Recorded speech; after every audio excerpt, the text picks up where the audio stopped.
to try to get started here. I think we're going to get a little adjustment on our sound, but we're going to start off here. First of all, I wanted to introduce myself. My name is Nate Cole. I'm the Director of Intercollegiate Athletics and Student Life here at Edison State, and we want to welcome you tonight to Let's Get Civil, a celebration of Black History Month at Edison State Community College. We're very, very, very lucky to have a great group of performers reading a great ensemble of historic information that we're going to present tonight. But most of all, we're just happy that everybody's able to come in tonight and celebrate this great event that we are continually having each year at Edison State. But first of all, I'd like to start off with our opening remarks by introducing our president, Dr. Doreen Larson.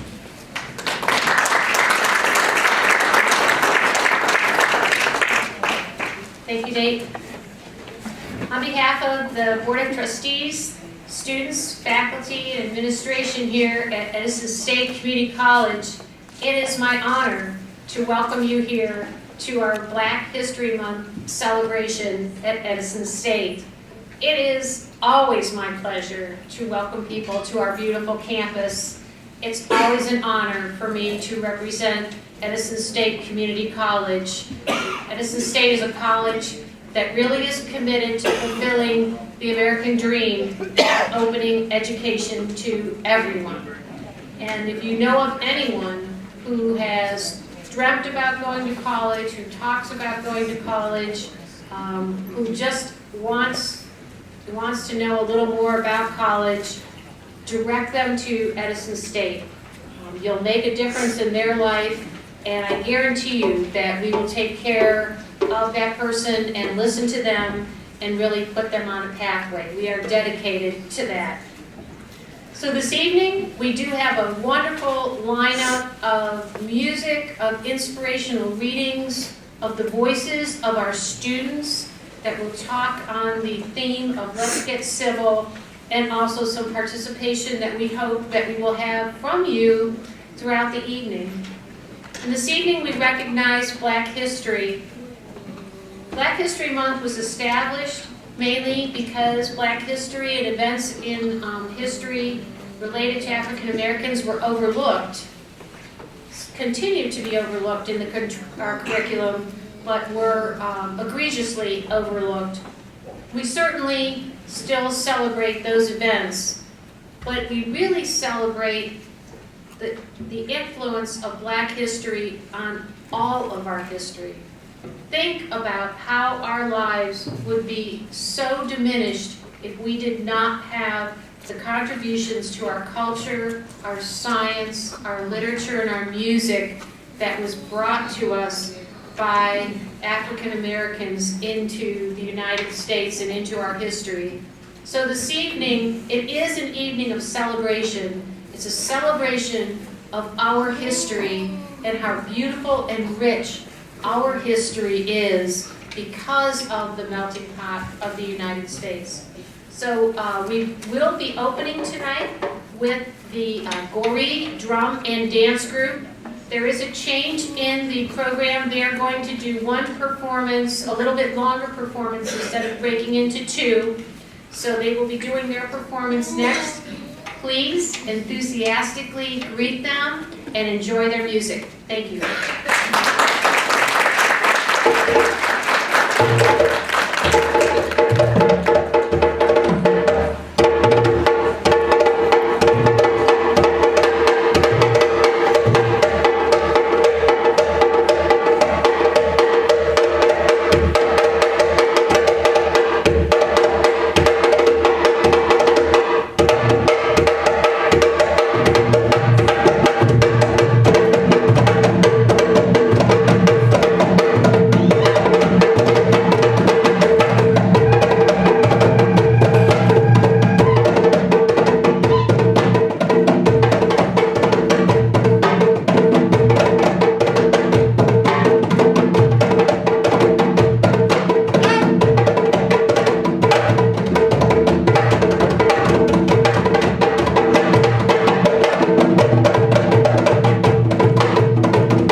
Hello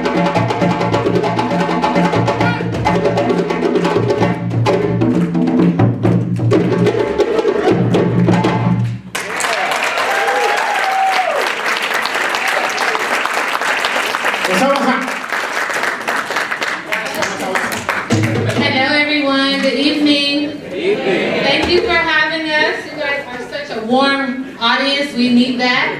I'm up here doing what we do. We are Gore Drum and Dance. Gore is an acronym which means giving others resources, education, and empowerment. And we do that and service our community in this way, through drum and dance. We have a couple other selections for you, but we want you to definitely keep listening because we're going to have some interactive pieces where you're going to be responding to the djembe and the djembe pattern, as well as having you guys stand up and participate in some dancing. Who's ready to dance?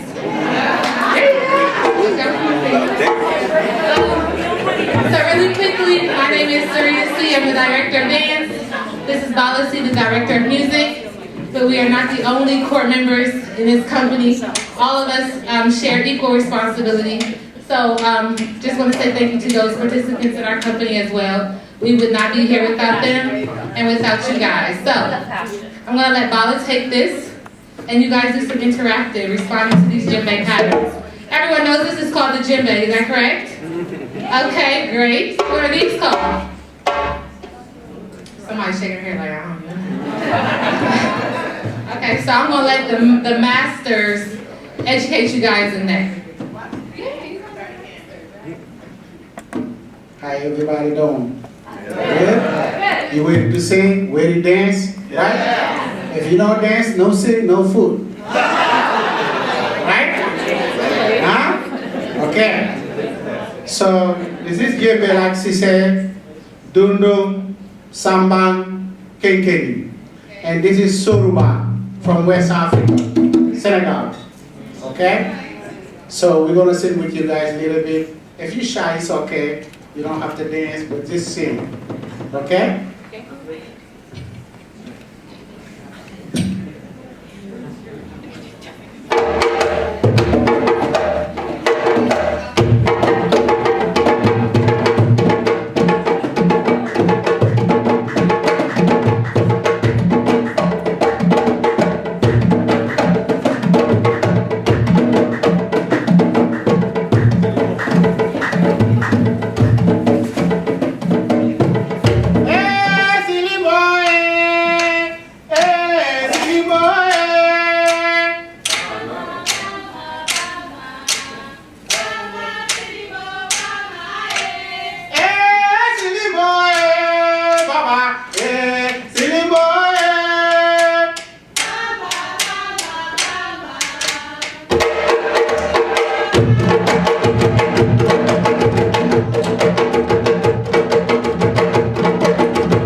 Can you say Balma, Balma, Balma? Balma Silimo, Balma, eh. Balma Silimo, Balma, eh. What's it? Okay? Just a little more. Yeah. All right? If not, no dealing. If not, I already have. So when I say, eh, Silimbo, Silimbo, you say, Balma, Balma, Balma. Balma, Silimbo, Balma, eh. You gotta sing it like how you sing Beyonce. Right? Yeah. Beyonce song, right? Yeah, don't be like, blah, blah, blah, blah, blah. Okay? I would know if you don't sing it. Alright? Balma, Balma, Balma. Balma, Silimbo, Balma, eh.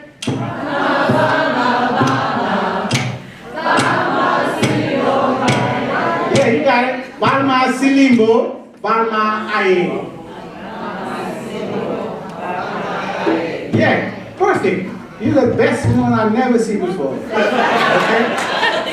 Alright? So, Balma, Balma, Balma.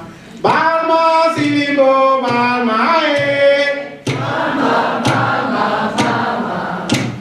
Balma, Silimbo, Balma, eh. Eh, Silimbo, eh. Eh, Silimbo, eh. Balma, Balma, Balma. Balma, Silimbo, Balma, eh. Eh, Silimbo, eh, Baba. Eh, Silimbo, eh, Mama. Balma, Balma, Balma. Balma, Silimbo, Balma. I'm louder than you guys. I don't even have a microphone, right? Right? Eh, Silimbo, eh, Silimbo, eh. Balma, Balma, Balma. Balma, Silimbo, Balma, eh. That's good. Even you say, mm-hmm. As long as loud, that's fine. We just here to have fun, right? Yeah. Right? Yeah. Dance. I know some of them little guys don't dance, but it's okay. It's a movie. Okay?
Thank you.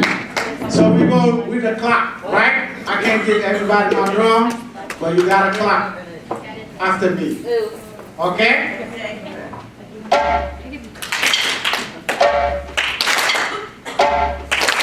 Together. But after me. So you guys all together, right? Oh my God, somebody's going fast.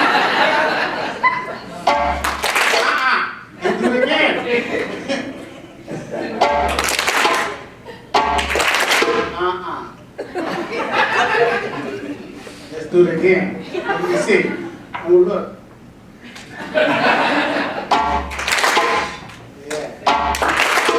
Little bit faster. Okay. It's pa, pa. Take your time. Ah. Look, listen. Here, right? Oh.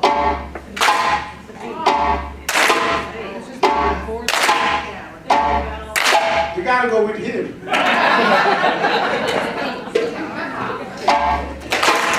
I know if I say you make a mistake, you give me 20, I swear you're gonna make it. Right?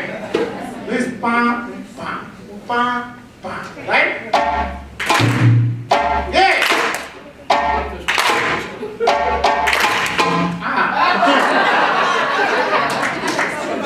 Sleepy.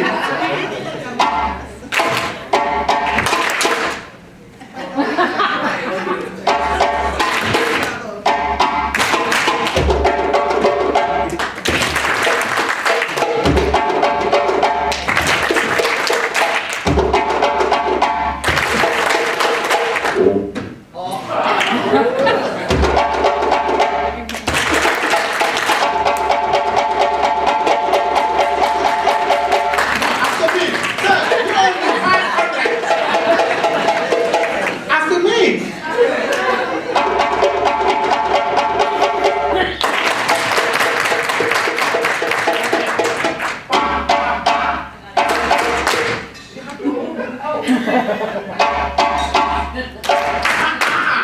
You have to make the whole thing.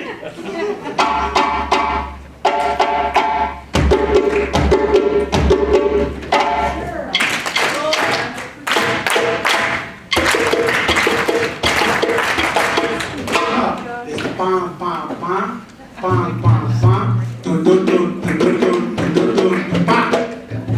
Okay?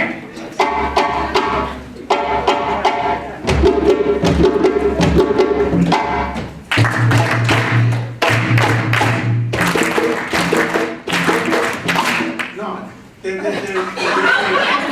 Just do it. Okay?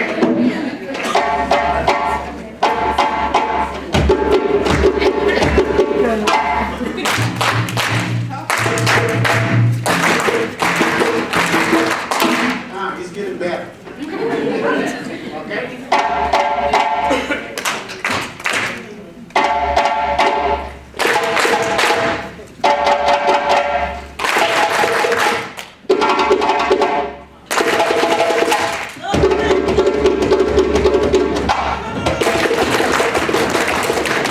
Thank you.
the steps, exercise.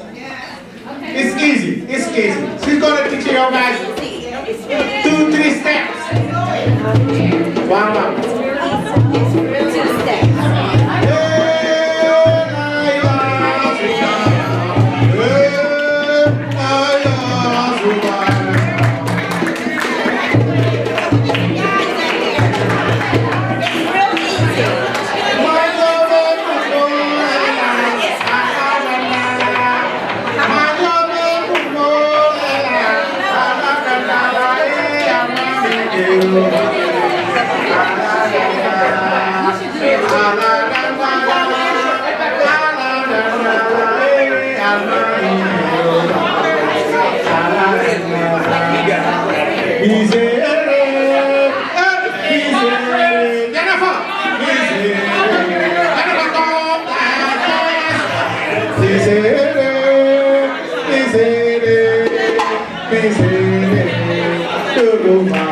Jennifer, come dance. Come on, you can dance. I need you.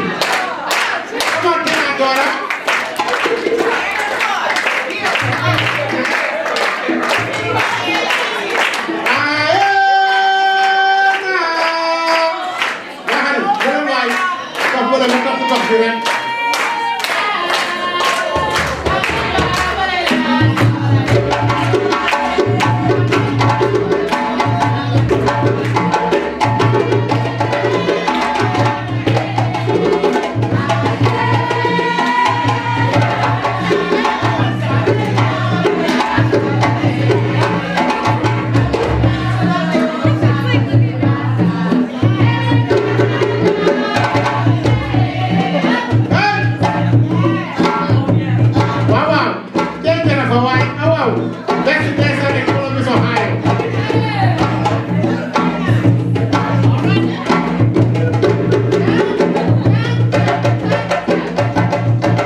Marva, thank you.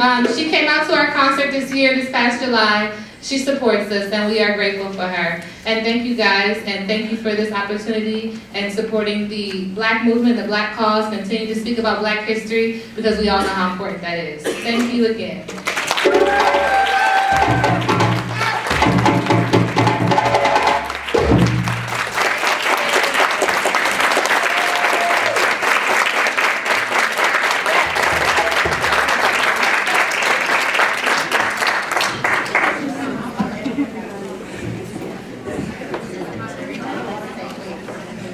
Let's give him one more big round of applause for that.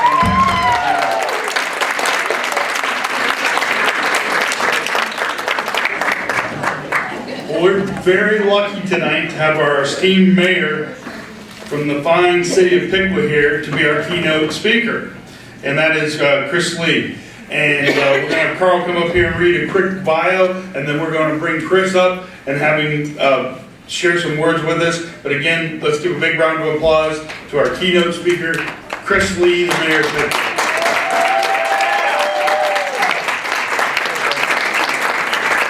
When Chris gets over here, you know why I always look up to him, as well as Nate. I don't know, I was just sweating and worn out from watching that. So, just really encourage more of that. We could all use the exercise, for sure. Let me share with you what you have there, but just to hear it in your ear there. Chris Lee, the city of Piqua's first African-American mayor, tonight serving as our keynote speaker. Mayor Lee brings with him, are you used to that term now, Mayor Lee? I'm getting there. Getting it, okay. He brings with him a historic background as a descendant of the Randolph freed people, a group of 383 emancipated people and survivors of slavery on a plantation in Roanoke, Virginia. In the 1800s, once released, the Randolph group settled north of Piqua in Rossville, a location also called Randolph Slave Settlement. Prior to becoming mayor, Lee worked law enforcement for over 20 years, also serving the city of Piqua's 3rd Ward Commissioner. Mayor Lee is also an alumnus, adjunct instructor, and Peace Academy trainer of Edison State. Welcome, Mayor Chris Lee.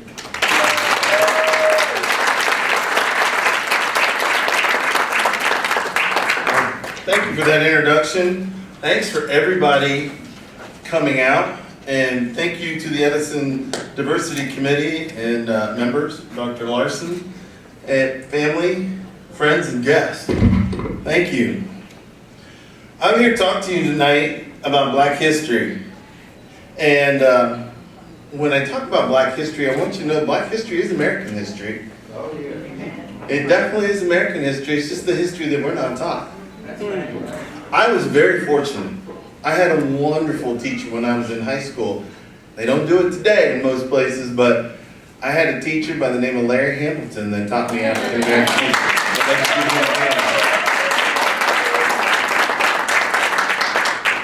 He taught me about some wonderful people like Paul Laurence Dunbar, Maya Angelou, Sojourner Truth. People I didn't know. I didn't know anything about them until I was introduced to them by him.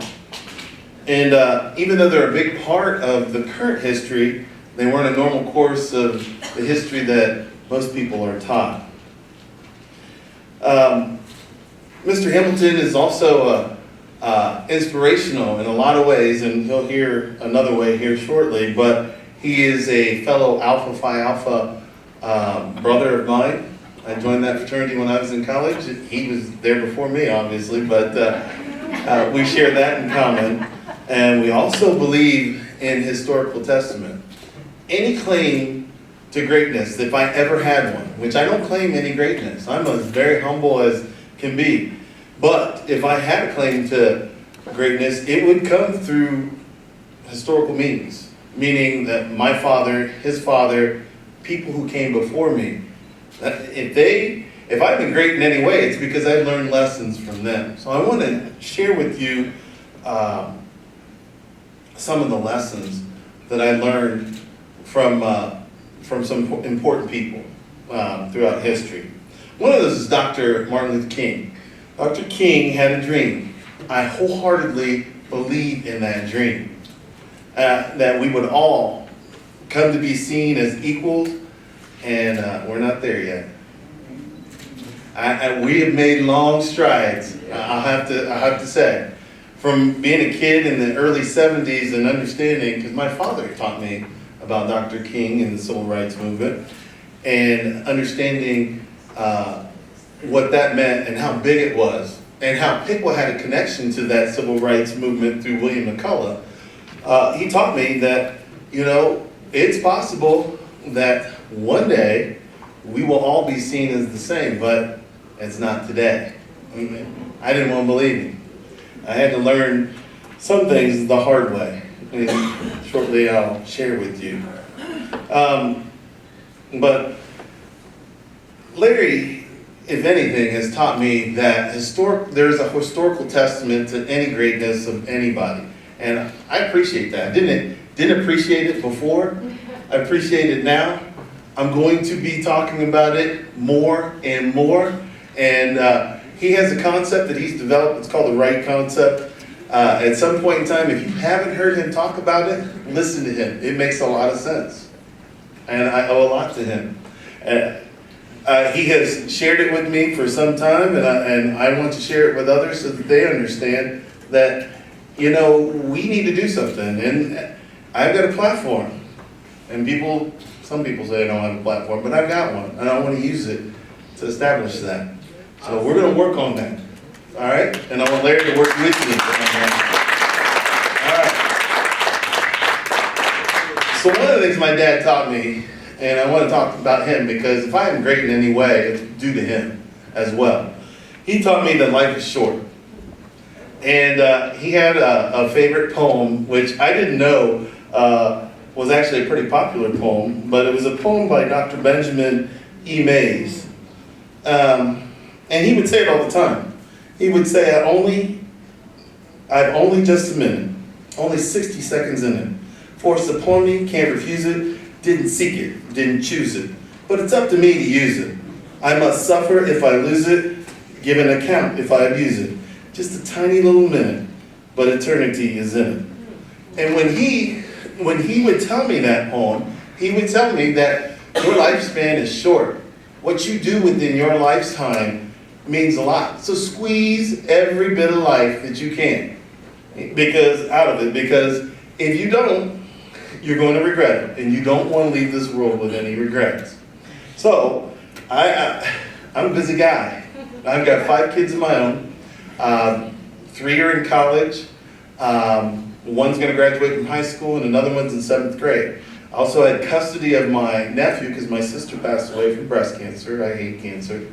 I'd like to fight it toe to toe. I would love to, but we fight it in other ways.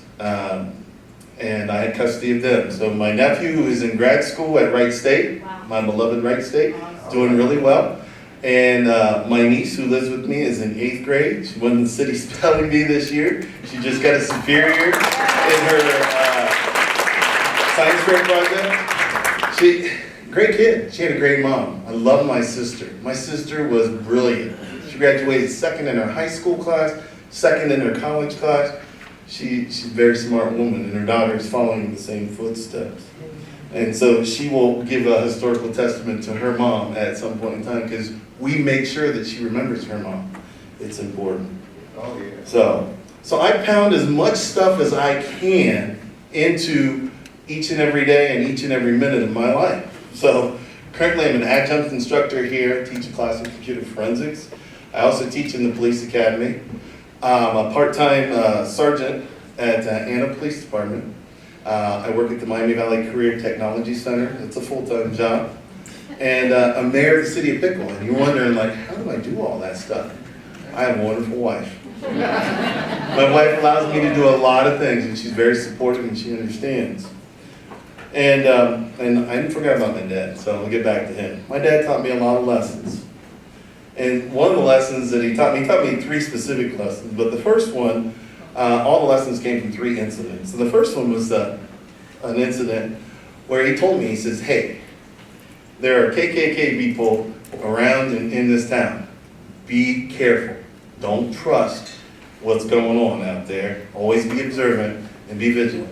I didn't believe him. I did not believe him. I mean, I was probably 15 at the time, and he's telling me this. He grew up in a time when it was normal for separate but equal facilities to be offered. All right? And he didn't trust. He didn't have much trust. He said the only thing you can trust is that nickel or dime in your pocket. It'll get you to a ride in a cab or on a bus, but sometimes people will let you down. All right? And he said, be fearful. So one day, I was downtown in Pickle. We had a shoe store. It's called the Athletic Locker Room. And I went there, bought a pair of shoes, and I was all enthralled in these soccer shoes because I was heading to Wirt Stadium. I played soccer. And I was about to play my soccer game with a new pair of cleats. And so I was looking at these cleats, and I went with a friend, and we were walking on High Street, coming to Main Street. And as we got to Main Street, I saw my friend grab something out of the corner of my eye, and so I grabbed it as well. And it was a flyer, and so I stopped looking at my box of shoes, and I looked at the flyer, and it says, you too could join. And so I looked around to where I got it from, and there stood a guy in a KKK outfit, pointing the whole outfit. I kid you not. I saw that guy and I ran. I ran all the way to the field house. My friend Frank says, I didn't think you could run that fast. Yeah, I can run fast. He said, you never run that fast in the games? I said, well, I'll start. So I went home and told my dad what had happened. And he didn't say, I told you so. He didn't do that. The only thing he said to me is, if. I'm like, okay. I said, I believe you. All right. And so the second lesson that he tried to teach me was that he said, sometimes people aren't very nice just because you're black. I'm like, come on. I said, I've never had anybody say anything unkind or untowards to me. I was probably 18 at the time. He said, you live in this little protected bubble. When you leave here and move to some place like Dayton, which I wound up doing, you'll see the truth. Well, I didn't get a chance to leave. The summer before I left, we had a tree out in front of our house. I lived in the 1,000 block of Boone Street. And my brother was dating some girl from Covington. And her brothers didn't like him too well. So I came home from work, and on the tree was a noose hanging in my front yard. So we called the police, the whole 9 yards. And I looked at my dad looked at me. And again, he did not say, I told you so. He just says, if. I'm like, let me get this. So, the last lesson my dad taught me was when I met my wife and I started dating her and I knew that I was going to marry her. And I asked him what he thought. He's like, hey, you don't want to know what I think. I'm old school. Things are changing, and they are. They were changing at the time. He said, I believe with your attitude that you could make a go of it, but just know that the world is not going to be kind and people won't be nice to you because you're going to be in a mixed race relationship. And my wife is from Rushi, and I was fearful of going over there for a lot, but her parents were great to me, but there were several people over there that were not great, that called me the N-word, that ran me out of town. And again, I went back to my dad, and he said, if. I said, this is the third time you told me if. What do you say? If the world were different? If I were white? What do you mean by if? Now, you gotta understand my dad. He had an 8th grade education. He was born and raised in Piqua. He had to quit school in 8th grade to help his mom because his mom and dad got divorced and he had to help pay the bills. But my dad was an avid reader.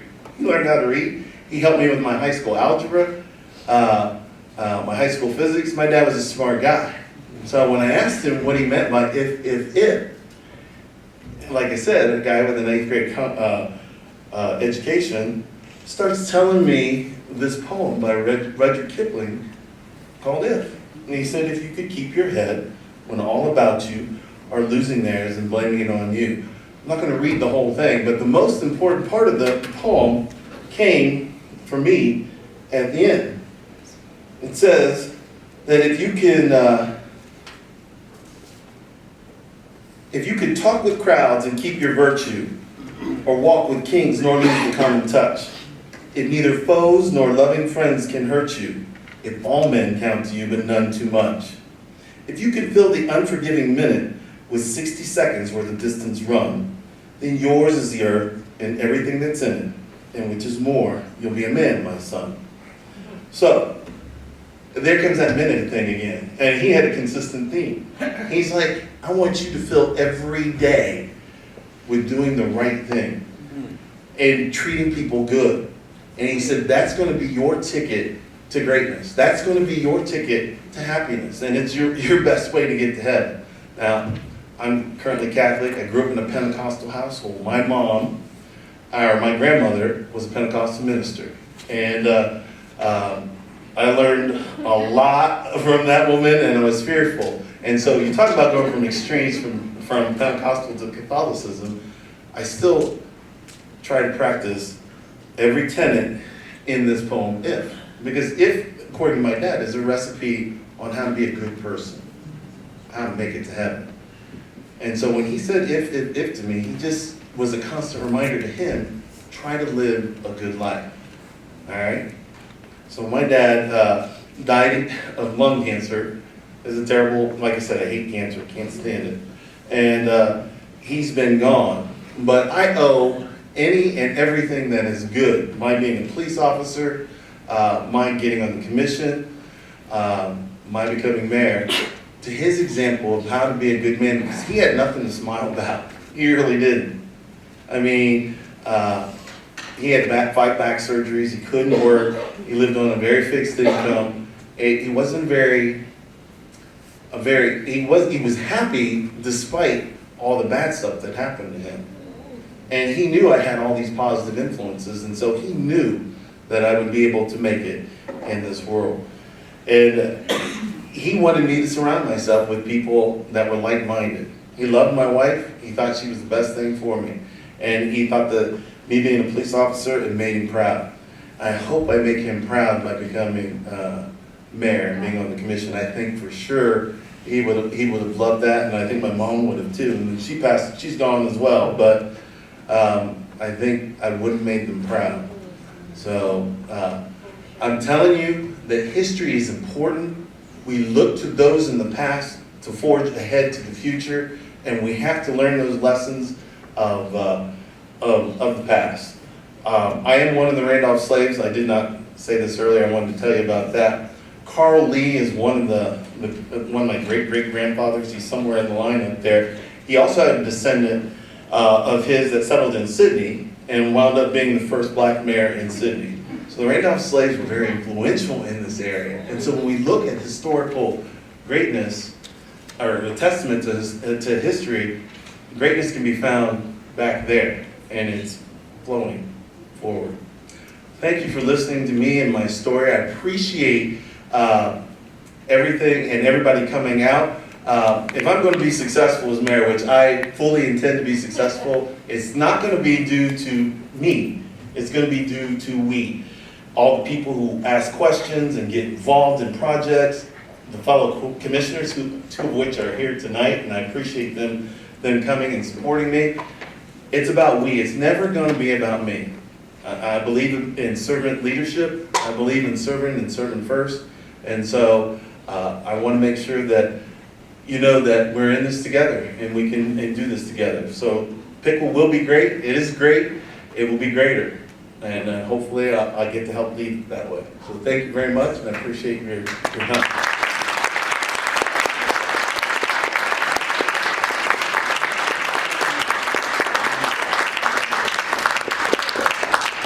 Again, let's give Chris a big round of applause.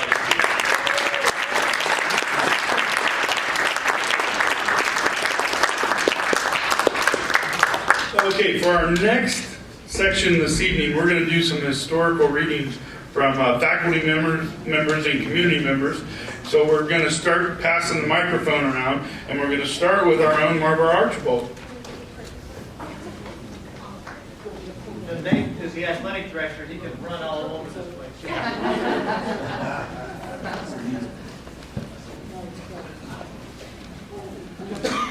I'm going to stay right here. All right. Hi, I'm Martha Archibald, and I'm going to read a poem for you from Paul Laurence Dunbar, and it's called Then and Now.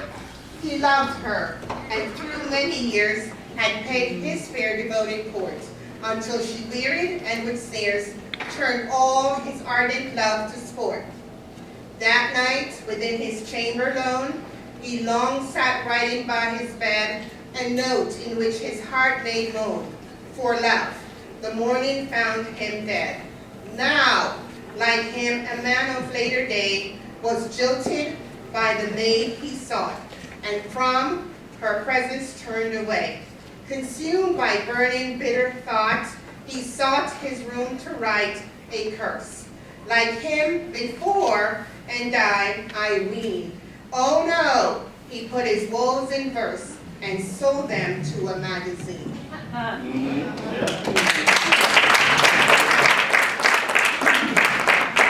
Okay, our next reader is going to be Vivian Blevins.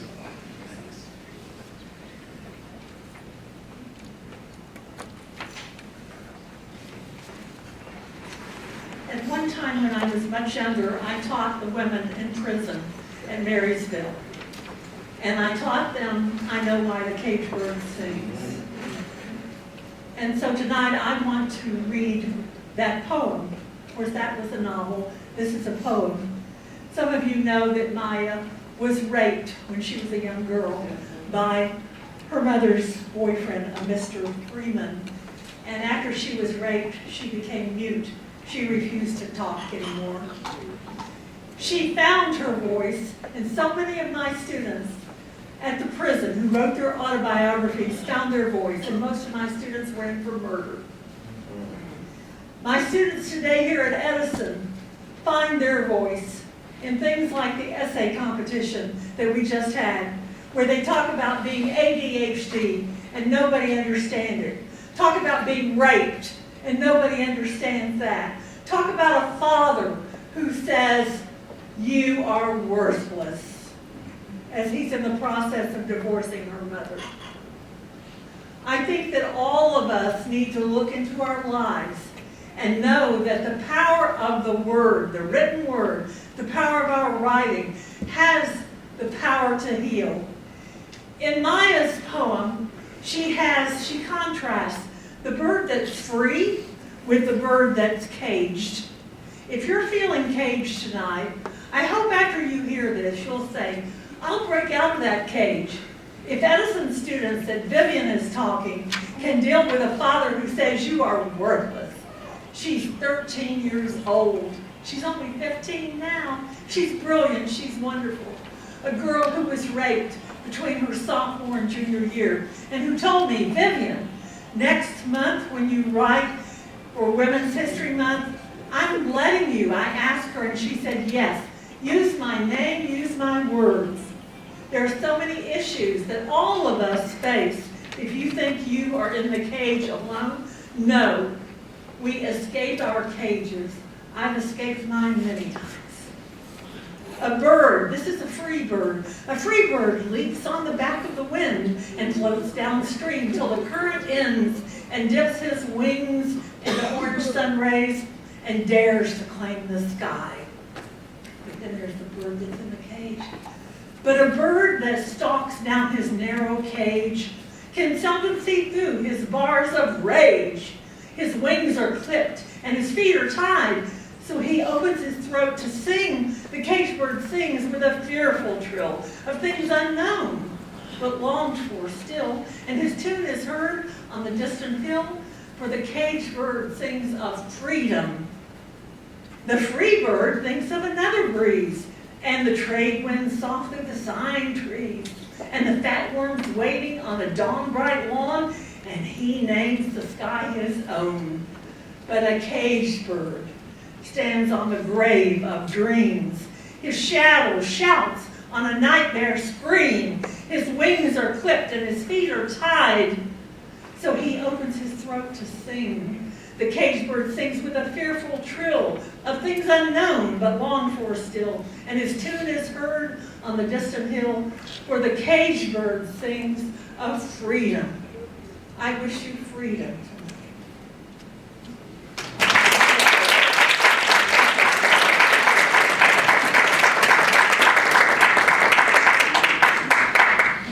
next reading is going to be Carl DeSantis. I'll be just like right here. And you're going to hear from a few others too. I'm glad we got a male voice in the middle of all this. And Will's going to be one of our other male voices. There he is back there too. I want to share from Paul Lawrence Dunbar. His name was mentioned earlier tonight. Tremendous person of this community, the Miami Valley, friend and co-worker and co-schoolmate of the Wright brothers, a person who took what gifts he had and toured the world with them and shared his poetry and word, and died much too young, as you might know, but left us with a legacy, and one of those was, when August days are hot and dry. When August days are hot and dry, when burning copper is the sky, I'd rather fish than feast or fly. In airy realms, serene and high, I'd take a suit not made for looks, some easily digested books, some flies, some lines, some bait, some hooks. Then I would seek the bays and brooks. I would eschew ere mine every task, and nature's smiles my soul should bask. And I methinks no more could ask, except perhaps one little flask. In case of accident, you know, or should the wind come on and blow, or I'd be chilled or capsized or so, a flask would be the only go, and then could I spend a happy time. A bit of sport, a bit of rhyme, a bit of lemon or of lime, to make my bottle's contents prime. Some of you are getting this. When August days are hot and dry, and we'll sit by a sigh or die, I'll get my bottle on the sly and go ahead, fish and lie.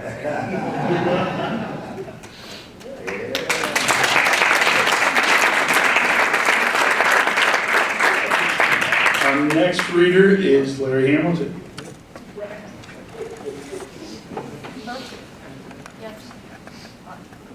Good evening. I'll be reading a poem written by my cousin. I come from a family of preachers and teachers. And the poem that I'm going to read this evening is by cousin Henry Allen Lane. But before I read that, I want to share with you that I'll be reading from Book 2 of Lucy's story. And that series of Lucy's story was written by a former student named Christina Dillette. And this evening, we've been blessed to have another former student of mine pay tribute to the community for hiring a Black history teacher in 1971. So thank you, Pickwa. Thank you to my students who honor me with their achievement and their success and contributions to the community. I'm going to be reading from page 296, and the title of my cousin's poem is Push. Don't fret and whimper your life away and growl about no chance. For the poor man to edge through the frenzied crowd or up in the world advance. Though the fight grows hot for power and place, just join in the maddening rush. Keep a level head, an open eye, and push. The world may try hard to crowd you back and elbow you out of the race, but press right on. Keep your temper and smile with your eye on a higher place. Be firm and true and honest through. Don't beat about the bush. Be frank and fair. Treat all men square and push. Oh, don't over small things worry and fret and hasten your health's decline. You'll soon at best be laid to rest under the drooping pine. For the old folks' sake, Learn a warm handshake. Win laughs and lads' best wish. Have faith in God, in man, in self, and push. Before I take my seat, I'd like to challenge you in a tribute to Black History Month. My cousin Henry Allen Lane was a contemporary and a colleague of someone that we ought to all respect and honor for his contribution to our knowledge of Black history. His name was Carter G. Woodson. Carter G. Woodson. And I'm going to give this book to anyone who can tell me the alma mater of both my cousin Henry Allen Lane and Carter G. Woodson. Berea College. Berea College, the first integrated college in the South. Thank you. I appreciate the opportunity to share.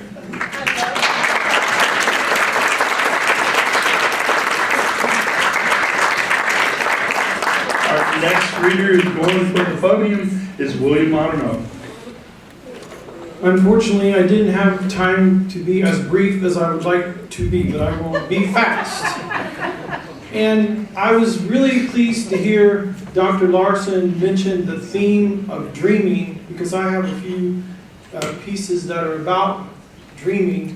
And when I was thinking about this, I was remembering watching the funeral of Rosa Parks, and the great Aretha Franklin got up to sing, and she sang a few bars, a few lines of "To Dream the Impossible Dream." And my selections tonight are about the importance of dreaming and pursuing those dreams. This first poem is from Langston Hughes, and he's asking, what happens when you defer your dream?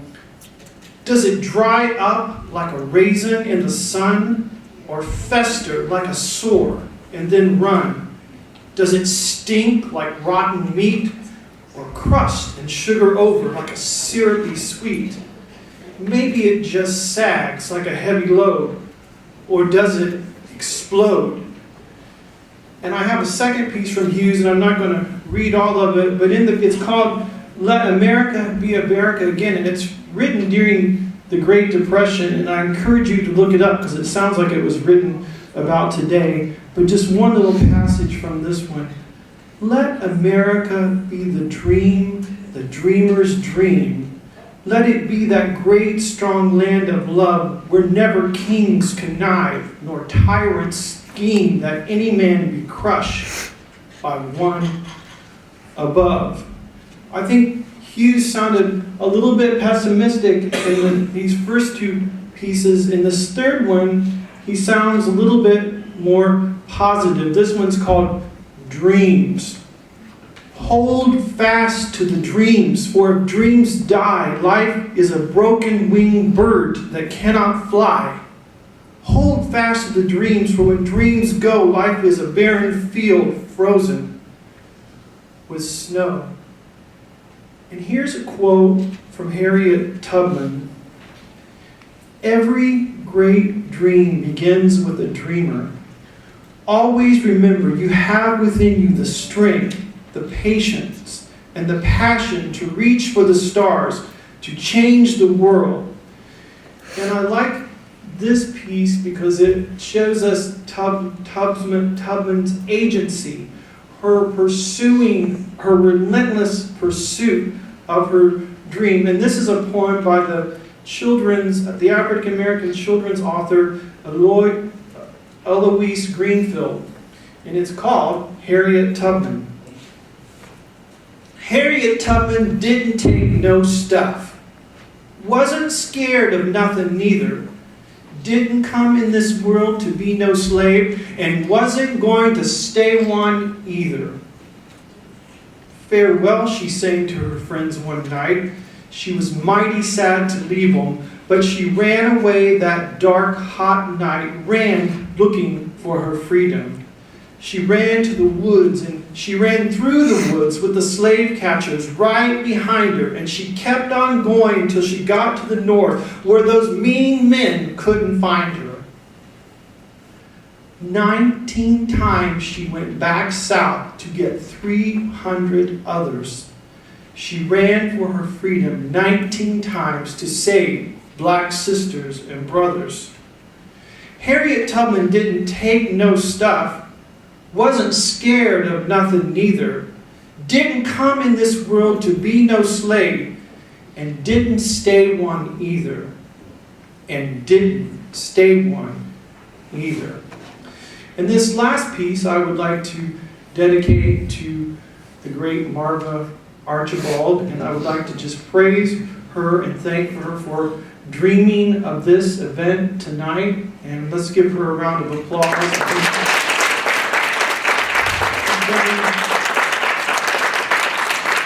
An amazing job. And every once in a while, I'll have a student who is dismissive of Black History Month, and I try my best to use all the wisdom that I can muster to help them see the light. But here's a poem by the great poet Nikki Giovanni, and it's called BLK History Month.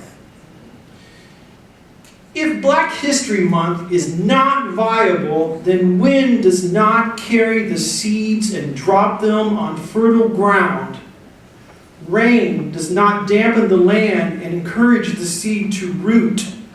Sun does not warm the earth and kiss the seedlings and tell them plain, you're as good as anybody else. You've got a place here too. And that is my presentation on dreaming, and I encourage you to keep dreaming and pursuing those dreams.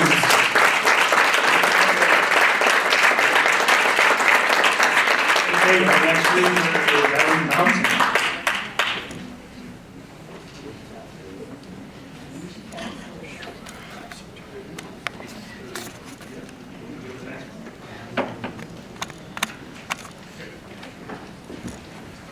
So our last reader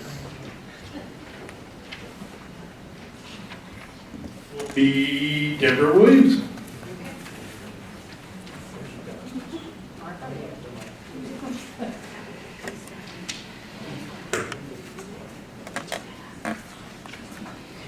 Well, hello. I decided to read something I read last year that was, won't be too loud, a piece from Sojourner Truth that's called Ain't I a Woman? Well, children, there is so much racket. There must be something out of kilter. I think that twixt the Negroes of the South and the women of the North, all talking about rights, the white men will be in a fix pretty soon. But what's all this here talking about? That man over there says that women need to be helped into carriages and lifted over ditches and to have the best place everywhere. Nobody ever helped me into carriages or over mud puddles or gives me the best place ever. And ain't I a woman? Look at me. Look at my arm. I have plowed and planted and gathered into barns, and no man could help me. And ain't I a woman? I could work as much and eat as much as any man when I could get it, and bear the lash as well. And ain't I a woman? I have borne 13 children, and seen them most all sold off into slavery. And when I cried out with my mother's grief, none but Jesus heard me. And ain't I a woman? Then they talk about this thing in the head. What's this they call it? Intellect, someone whispers. That's it, honey. What's that got to do with women's rights or Negroes' rights? If my cup won't hold but a pint and yours holds a quart, wouldn't you be the man not to let me have my little half measure full? Then that little man in black there, he says women can't have as much rights as men, because Christ wasn't a woman. Where did your Christ come from? Where did your Christ come from? From God and a woman. Man had nothing to do with it. If the first woman God ever made was strong enough to turn the world upside down all alone, these women together ought to be able to turn it back and get it right upside again. And now, if they has asked her to do it, the men better let him. Obliged to you for hearing from me, and now with sojourners, got nothing more to say.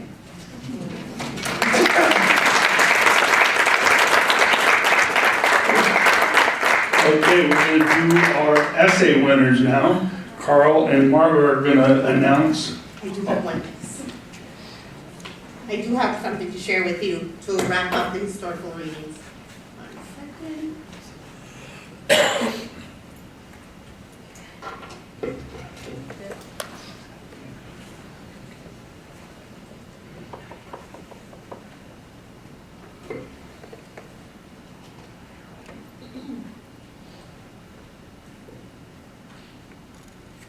You may not be a doctor, but is there a technician in the house?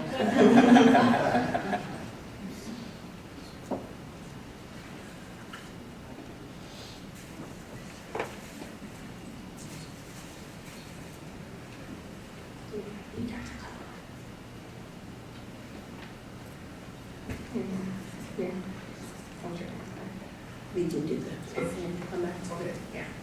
Yeah. We'll save it for last. Save it for All right. last. There's lots of food back there, so you can keep working your way through that as well. Right. All right, thank you. All right, so I'm going to go ahead and do the essay competition winners.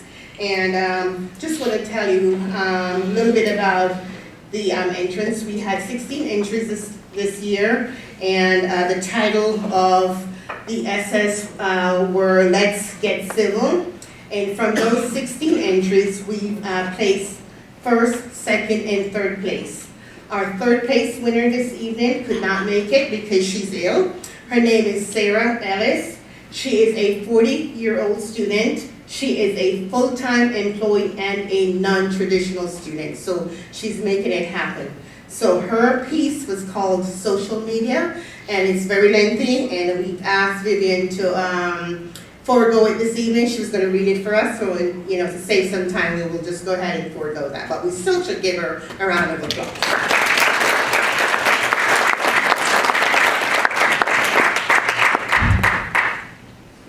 Our second place winner then is Brooke Trent, and she's a high school student. Brooke, come on up, please. Where's her certificate?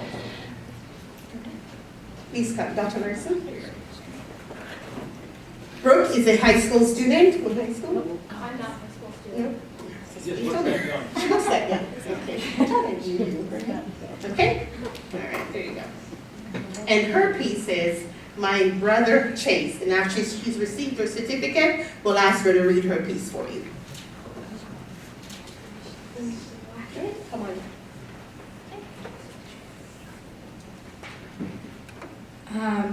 So my piece was about Let's Get Civil, my brother Chase Schoaf. Chase was a 17-year-old goofy boy, always kind and always sweet to everybody he met in his life. He was a hardworking kind of person and would give the shirt off of his back. Chase had sandy brown hair, blue eyes, and he was tall and slender. He almost looked too skinny, like he was sick, but he wasn't. He liked to pour half a bottle of salt on his food. Chase was a boy, Chase was a brother, not by blood or family, but he might as well have been my brother by blood. Chase was taken from this earth way too early in his life. He was 17 years old. He lost his life just 3.5 weeks before his birthday. The hardest thing in life is losing someone you care about. I still remember the day like it was yesterday. I was 13 years old. The panic was thick like fog, covering everything in the room. My mom was in the laundry room on the cell phone with my dad. And the house phone was ringing over and over. My older brother was throwing his boots off the banister, hitting the floor, making a loud thud. making it down the stairs to grab them and throw them on, not even lacing them up. No one would tell me what was going on. My older brother raced out the house. The front door slammed shut so hard the whole house shook. I asked my mom what was going on. Chase is being care flighted to Indianapolis. He had an accident. An accident, I replied. What kind of accident? Chase shot himself.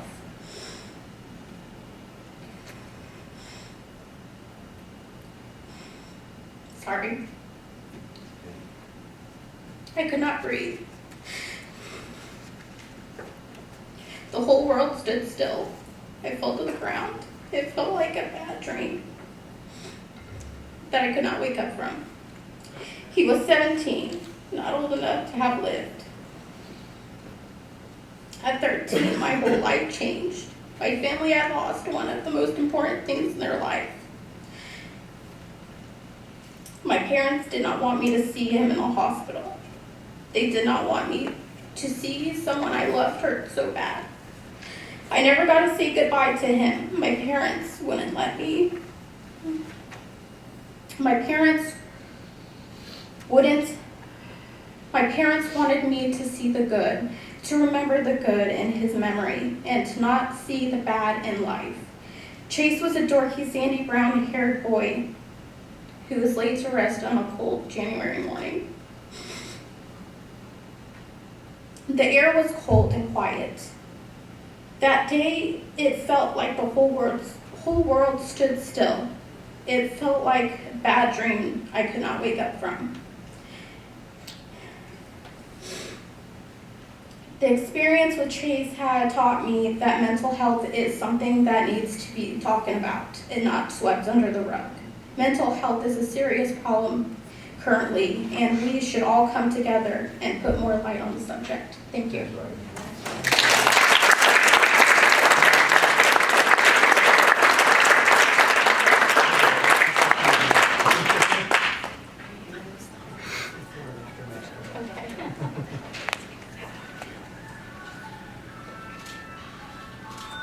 Very good.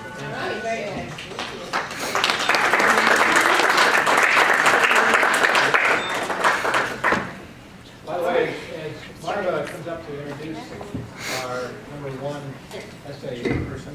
There we go. I'm always thinking I'm yelling loud enough across the classroom. I want to mention our judges.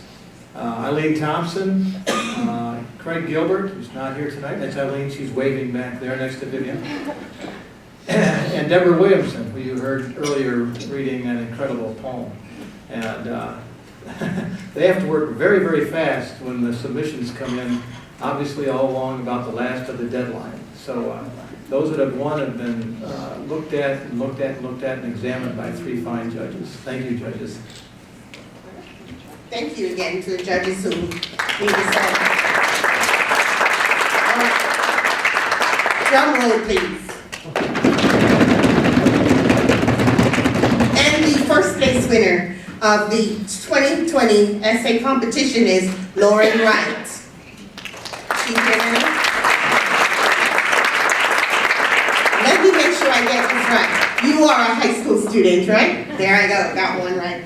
Her subject matter then is Let's Get Civil, Brandy Norman from Casstown, Ohio. That is her title. So we'll go ahead and let her read first, and then we'll give her her certificate.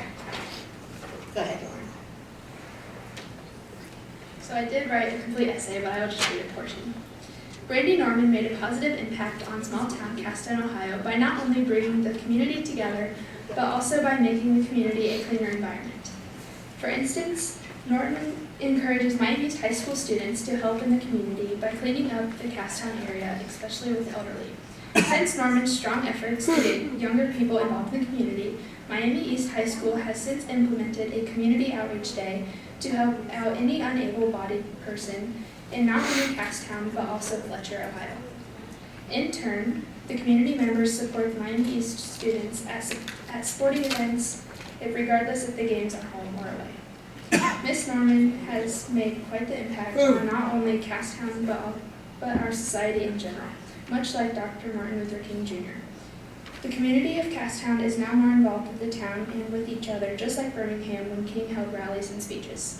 Brandy Norman is a good role model for those who know her.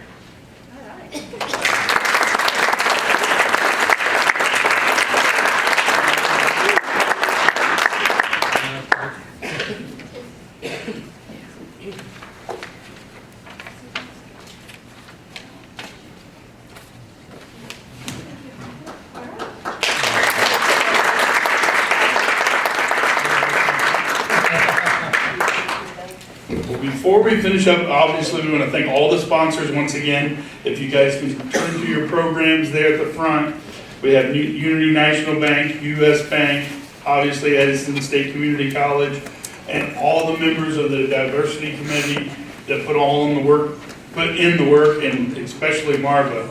But before we finish, we're going to have a community sing-along led by Gail, our maestro, is going to come up here. And if you open up your program, the words are right there inside of it. And the song again is We Shall Overcome. And it'll be led by Gail. And then again, we'll finish up. And we thank everybody again for attending. And we hope you have a safe trip home.